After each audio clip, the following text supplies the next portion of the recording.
purificando as vossas almas pelo Espírito na obediência à verdade para o amor fraternal. Não fingir. Amai-vos ardentemente uns aos outros com o coração puro, sendo de novo gerado, não de semente corruptível, mas da incorruptível pela palavra de Deus, viva, que permanece para sempre. Porque toda a carne é como a erva, e toda a glória do homem é como a flor da erva.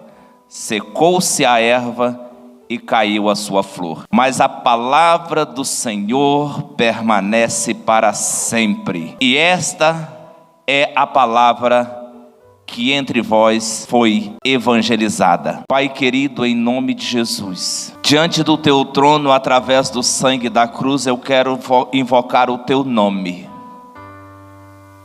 Pedir ao Senhor que envie sobre nós a tua glória e manifesta sobre o teu povo a tua presença através do teu Espírito. Fala-nos nesta noite. Ó Deus, nós precisamos ouvir a tua voz. Ministra-nos por tua bondade. É o pedido que te fazemos diante do teu trono, no nome de Jesus. Amém. O texto que eu li nos mostra a fragilidade do ser humano. Somos muito frágeis.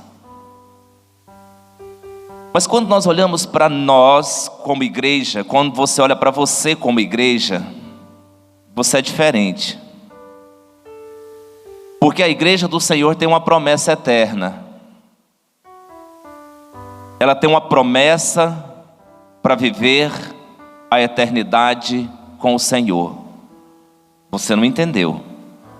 Você tem uma promessa para viver uma eternidade com o Senhor. E todas as vezes que nós somos colocados à prova, muitas das vezes nós fraquejamos. Muitas das vezes nós sentimos medo, nós nos angustiamos, nós nos entristecemos, nós choramos, lamentamos. Pastor, está errado? Não, nós somos humanos. Irmãos, e se seus irmãos forem dar uma navegada no oceano sacrossanto da palavra do Senhor, nós vamos observar que todos os grandes homens, grandes mulheres que foram instrumento de Deus nessa terra, passaram por grandes adversidades, por grandes provas. Muitas delas, se a gente for estudar a história da igreja, se a gente for estudar a história dos evangelistas, dos pastores, dos pregadores que marcaram uma época, todos eles passaram por grandes adversidades, grandes provações. Eu tenho uma notícia para você: nós não somos diferentes, de jeito nenhum.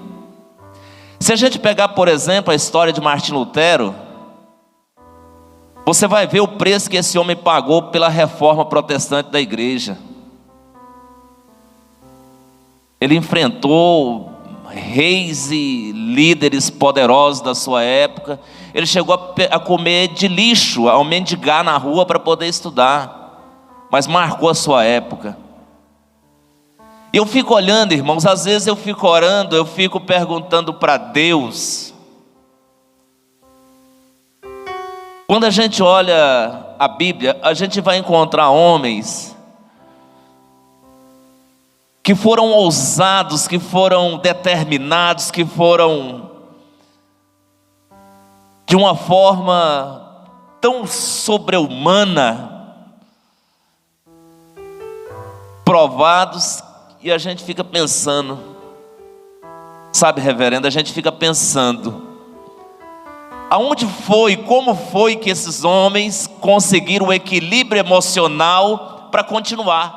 tendo em vista que o texto que eu li nos fala que nós somos frágeis, fracos, nós somos como a erva, que a glória do homem é como a flor da erva, que nasce de manhã e à tarde murcha. Puxa vida, eu queria entender, por exemplo, o rei Joaquim. O rei Joaquim, quando a cidade de Jerusalém foi sitiada, e diz os historiadores que o sítio, a cidade de Jerusalém, durou cerca de 8 meses a 1 ano e meio.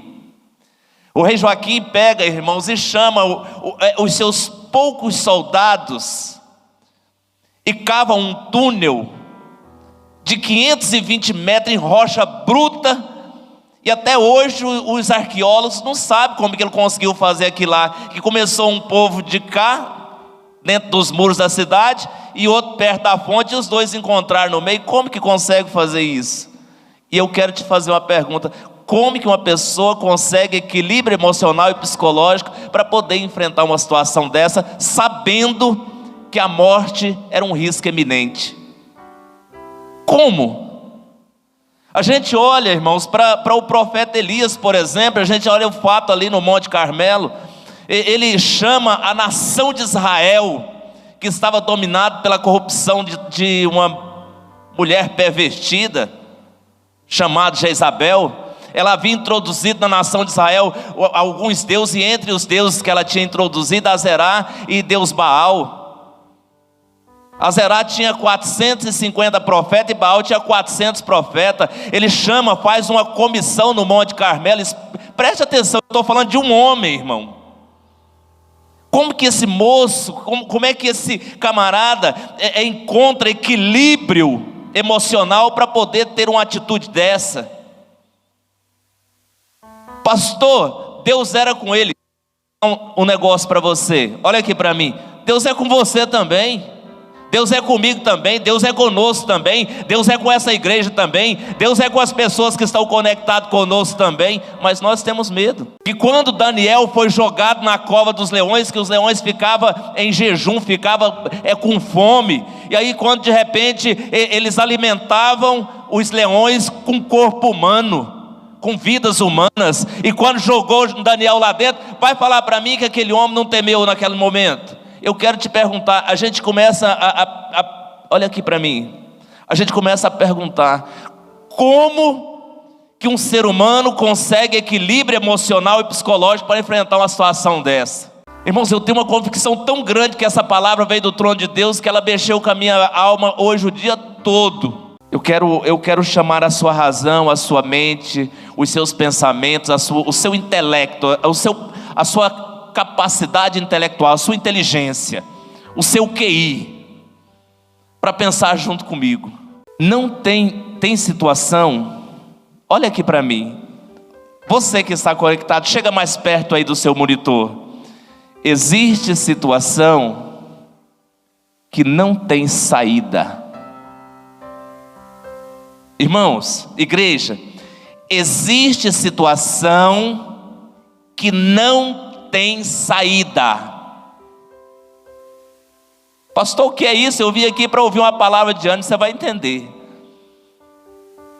Existem situações que vêm sobre a minha vida e sobre a sua vida. Olha aqui para mim, nós não temos escolha.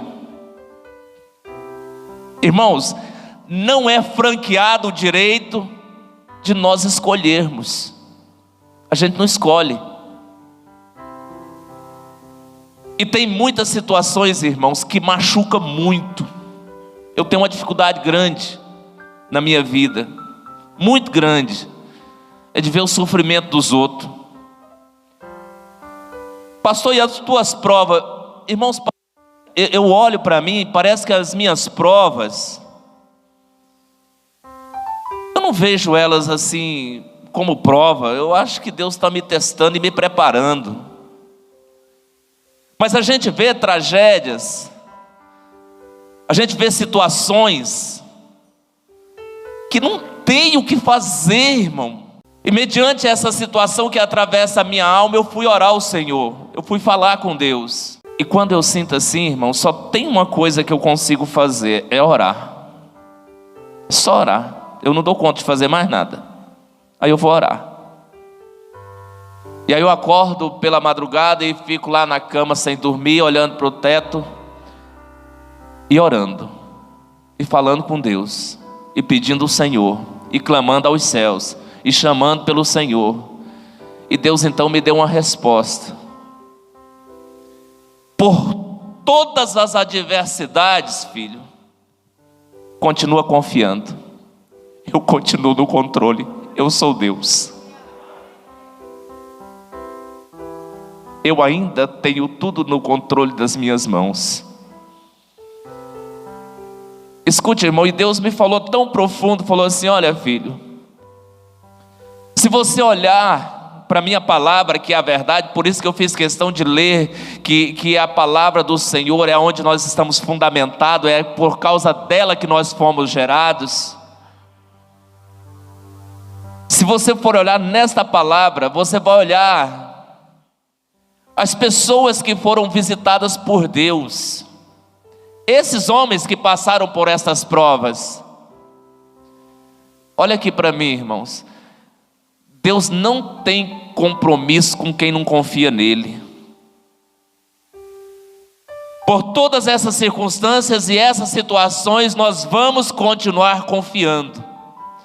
Nós vamos continuar acreditando que Ele comprou a sua vida na cruz do Calvário, que Ele deu o seu Filho por nós, escreveu o nosso nome no livro da vida. Nós vamos continuar confiando que Ele pode salvar, que Ele pode curar, que Ele pode batizar com o Espírito Santo, que Ele pode trazer a cura, que Ele pode transformar vidas, que Ele pode trazer esperança, que Ele pode trazer graça sobre as nossas vidas. Nós vamos continuar confiando. Aleluia. Irmãos, oh meu Deus, confiar em Deus quando está tudo bem é muito fácil. Confiar em Deus quando a conta bancária está recheada, quando tem um carro novo na garagem, quando está tudo certo, é muito fácil confiar em Deus. Mas nós precisamos aprender a confiar em Deus quando a prova nos alcança, quando a dificuldade nos alcança, quando a tristeza abate sobre a nossa alma, quando a dor toma conta dos nossos corações, quando o desequilíbrio emocional tenta roubar o nosso sono, a nossa paz. É nesta hora que nós precisamos confiar em Deus. É nessa hora que nós precisamos nos lançar na presença de Deus e continuar dizendo para o Senhor: Senhor, eu continuo acreditando no Senhor, eu continuo confiando no Senhor, eu continuo com a minha vida nas mãos do Senhor, eu continuo com a minha esperança firmada no Senhor. Nós não vamos ter condição de escolher. Existem tempestades que se abatem sobre a nossa alma, que a gente não escolhe. Existem situações que vêm, que você chega naquele momento crucial, que a gente olha e fala assim: não, daqui, irmão, como tem coisa, como tem sentimentos dentro do meu coração, como tem situações dentro da minha alma, que eu gostaria que fosse diferente, mas não é. Então eu tenho que continuar confiando em Deus. Eu tenho que continuar confiando no Senhor. E às vezes tem situações que vêm para mim, que chegam para mim como pastor desta igreja, como obreiro, como pastor, às vezes eu pastoreio pastores que me ligam, que vêm atrás, que ligam atrás de mim para pedir conselho. Eu fico pensando: Senhor, e tem situações, irmão, que a gente fica pensando assim, eu olho para a pessoa e vejo a alma. Vocês já viram o quanto nós somos cruéis? E às vezes, irmão, a gente é cruel demais com as nossas palavras.